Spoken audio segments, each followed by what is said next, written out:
Sean Haney here with RealAgriculture.com and Real Ag Radio, World Radio 147, Sirius XM.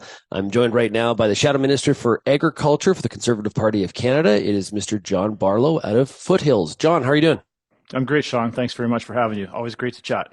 Yeah, well, an important stuff we've got to chat about here today. Bill C-234 has struggled to make its way through the Senate. What's been taking so long, John?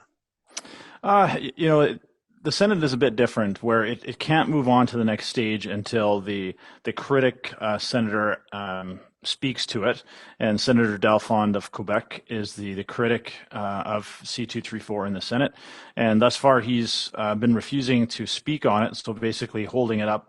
We're trying to get it onto the committee stage with hopes of getting it back to the House for third reading and royal assent by the end of this session. So we're really crunched on time.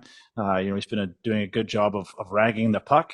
But on the good news, through intense pressure from stakeholders and ourselves, he did speak on it late last night. So we're hoping it'll get to committee tomorrow. Was his ragging the puck, as you put it? Everybody will get that reference. Was that a retaliation to some of the things that Leader Poilievre did with the budget in the House in terms of his filibuster, or unrelated?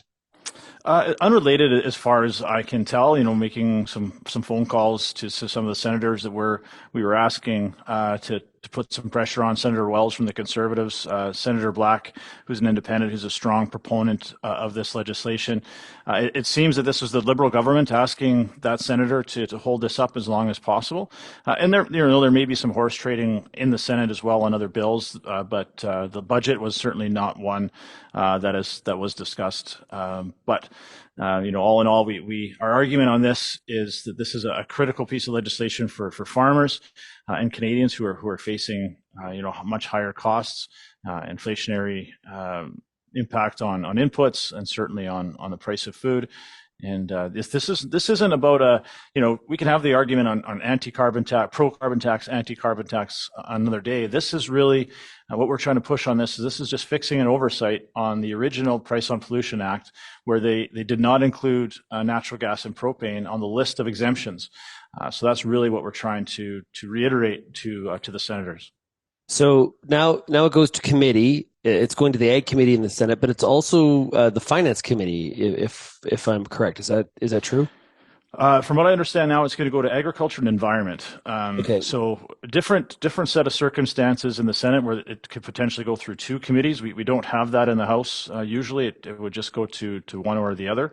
And that's fine. Hopefully the Agriculture Committee, from what I understand, sort of has precedence as the lead committee on this issue. It's fine to have that discussion. We just really wanted to get it through this backlog, and hopefully they can quickly deal with this at the committee stage. And like I said, give farmers a break on some pretty high costs. Does it have enough time to get assent here before Parliament breaks for the summer? It's going to be really tight, Sean. I'm not going to sugarcoat this. We needed him to speak on this last night. That was our last very small window, and get this to the committees tomorrow. And if they can get it through the committee stage in one meeting each, there's certainly some potential for us to get royal assent on this next week before we rise next Thursday or Friday. Certainly fingers are crossed. We know how important this is and how much support we've had for this bill. And again, we've had the support of all the opposition parties on this. The Bloc, the NDP, even the Greens joined the Conservatives in supporting this. We had a handful of Liberals even vote in favor of this. So we know how important this is. And, it's not often you get all the opposition parties pulling in the same direction on something like this. So we understand the support that's out there for this and how important this is to our farmers. So what happens if it's punted to the fall? Risk that there's an election called and this doesn't actually make it onto the books? Yeah, that is our concern. Or they prorogue during the summer and then goes into the fall. That just delays things even further. Or potentially, you're right, a fall election. We win that election, we scrap the carbon tax altogether, and this is a moot point. But to get this so close to the finish line in two back-to-back parliaments and to be sidetracked both times due to an election call would be frustrating, certainly for the stakeholders and those who have worked so hard to get this to the point where we are now. John, we've been hearing that the current political environment on the Hill there in Ottawa is quite partisan. Uh, is that your experience comparing relatively to, you've been around there for a while. What's your thoughts on those statements? Um, I think it's a little overblown. Certainly there's a stark contrast between what Pierre Poilievre and the Conservatives are offering Canadians compared to what Prime Minister Trudeau and the Liberals are offering Canadians right now. But I think, Sean, and you've seen it firsthand, the work that we do at the committee level, there certainly isn't that partisanship that you've made see in question period or in the media. And obviously that depends a lot on the personalities involved as well. But I think many of us understand that for the most part, we're here to do our best for Canadians, do our best for our constituents. And to do those things, you have to work across party lines. You have to try and find those colleagues that have, similar viewpoints or can work on common ground.